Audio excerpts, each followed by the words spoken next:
नमस्कार। देवभूमि हिमाचल से मैं राकेश एक बार फिर से अपने ब्लॉग में स्वागत करता हूँ।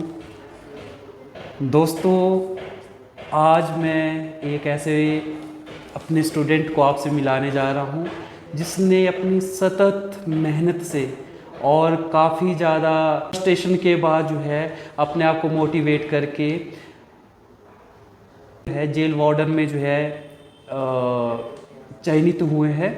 तो उनसे मिलाना चाहूँगा कि उनकी जर्नी जो है कैसी रही, किस तरीके से वो गिरे, किस तरह फ्रस्ट्रेट हुए, किस तरीके से स्कैटर्ड हुए और बाद में किस तरीके से जो है उन्होंने अपनी मंजिल को छुआ।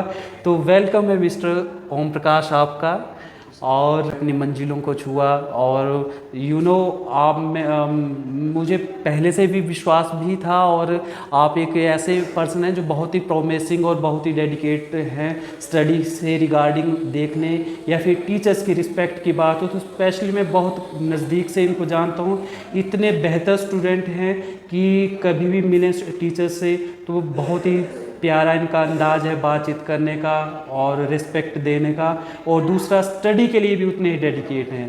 तो मैं फर्स्ट क्वेश्चन करूंगा ओम प्रकाश आपसे कि कैसी जर्नी रही आपकी, जो है ये जो आपने तैयारी की और जेल वार्डर के लिए जो है आप जो तैयारी कर रहे थे, तो किस तरीके का शेड्यूल रहा आपका और किस तरीके से आपने तैयारी की? सर, सबसे पहले मैं सबको अपनी तरफ से प्रणाम करना चाहता हूँ और सबसे पहले मैं धन्यवाद करना चाहता हूँ मेरे गुरुजनों का जिन्होंने मुझे इस काबिल बनाया। जी जी जी। तो सर, जैसा आपने पूछा सर कि मेरी तैयारी किस तरह से रही, तो सर तैयारियाँ तो मैं 5-6 सालों से कर रहा हूँ कंटिन्यू जी। बट बीच में कुछ अप एंड डाउन्स ऐसे आ गए थे सर जिसकी वजह से मेरी पढ़ाई थी सर उसमें काफ़ी प्रॉब्लम जैसे आ गई थी।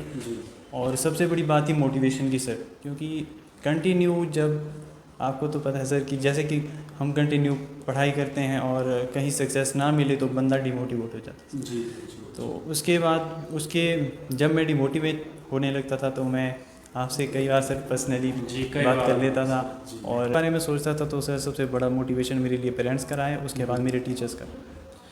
ओम का नेक्स्ट क्वेश्चन रहेगा आपसे कि तैयारी किस तरीके से की, क्या आपने एक खास मेन शेड्यूल बनाया था कि जिससे जो है आप जो है अपने इस जेल वार्डर की पोस्ट को ग्रिप करने में जो है कामयाब रहे थे? तो ये बताएं थोड़ा सा मुझे। सर तैयारियां करने में सर सबसे बड़ी बात आती है टाइम मैनेजमेंट की सर, क्योंकि मैं ITI भी साथ में कर रहा था और मेरे पास टाइम बहुत ही कम होता था सर। तो वैसे 4:30 बजे जब ITI से फ्री हो जाता था तो 5 बजे सर मैं लाइब्रेरी चले जाता था कुल्लू। तो 5 बजे के बाद मैं अपनी प्रिपरेशन करता था तो रात तक पढ़ता था सर और फिर रूम आता था सर। मतलब कि ये तो देखो, मैं अगर अपनी पर्सनली बात करूं या और अदर टीचर्स जो थे जिन्होंने इनको पढ़ाया, तो ये तो डेफिनेट था कि इन्होंने कुछ ना कुछ तो करके दिखाना है, और ओबियसली आपने वो करके भी दिखाया। और एक क्वेश्चन और आ रहा है मेरे माइंड में कि अब जो माहौल जो है परिवार में, आप देखो पर्सनली इन्होंने मुझसे ये भी बताया था कि काफ़ी ज़्यादा ही फ्रस्ट्रेट भी हुए। एक बार तो इन्होंने 8:30 बजे, 8:45 आई थिंक मुझे कॉल किया और काफ़ी ज़्यादा परेशान भी थे, तो हमारी काफ़ी बातचीत हुई। तो अब जो है परिवार में कैसा माहौल है और अब अपने आप को आप कैसा देखते हैं और कहाँ पे देखते हैं इस पोस्ट को अचीव करने के बाद? सर अब तो परिवार में एक खुशी का माहौल बना है और फैमिली में मतलब सर जैसे कि समाज में भी जॉब में लगने के बाद व्यक्ति का कद बढ़ जाता है सर। और आप अब कैसा महसूस करते हैं? आप जो पहले तो डिमोटिवेट थे या स्कैटर्ड भी थे, अब कैसा पा रहे हैं आप अपने आप को?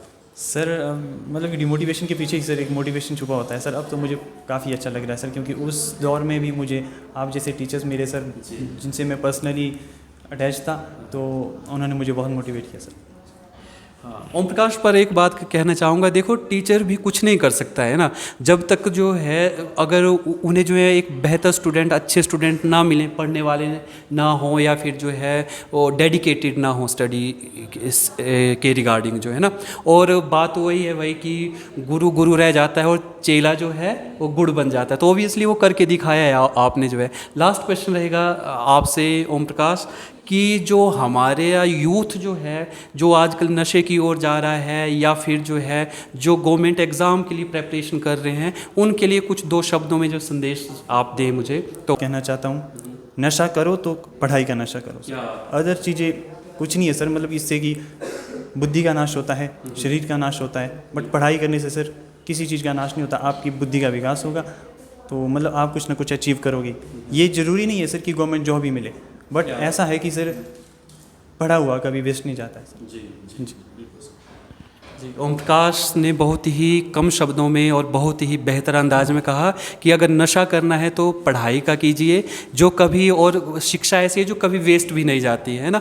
तो देखो, मेरा भी यही संदेश रहेगा जो यूथ है कि पढ़ाई के लिए एक मैनेजमेंट बनाएं, एक जो मैनेज करके स्टडी को करें, और जो है अपने टीचर्स का सहयोग लेते रहें, जो और मोटिवेट रखें, खासकर आज के टाइम में जो ये फ्रस्ट्रेशन वाला दौर जो है, इसमें अपने आप को मोटिवेट रखें। और जो है होता है कि चलो थोड़ा टाइम लग सकता है किसी अपनी मंजिल को पाने के लिए, लेकिन ऐसा भी नहीं है कि वो कहते हैं ना कि हो ना मायूस तू ढल रही शाम से, जीवन भोर है सूरज से बढ़ते रहिए, एक ही राह में ठहरोगे तो थक जाओगे, धीरे धीरे ही सही इस मंजिल पर बढ़ते रहिए। तो बहुत बहुत बधाई और बहुत बहुत शुक्रिया आपका कि स्पेशली आप मुझसे मिलने आए। अच्छा लगता है जब इस तरीके से टीचर्स को जो है स्टूडेंट्स जो हैं रिगार्ड देते हैं और इस तरीके से स्पेशल मानते हैं। तो बहुत बहुत धन्यवाद आपका। अपने क्षेत्र में आप जो है नई मंजिलों को छुएं, अपना नया नाम जो है एक सुनहरे अक्षरों में लिखें आप अपने डिपार्टमेंट में। बहुत बहुत धन्यवाद आपका। इसी तरीके से दोस्तों ऐसे नई नई पर्सनैलिटीज़ आपके सामने लाता रहूँगा जिन्होंने कुछ स्पेशल किया हुआ है, और इस तरीके से मोटिवेटेड वीडियोज़ आपके सामने लाता रहूँगा। तब तक दीजिए इजाज़त। आपका राकेश आपके साथ। Thank you.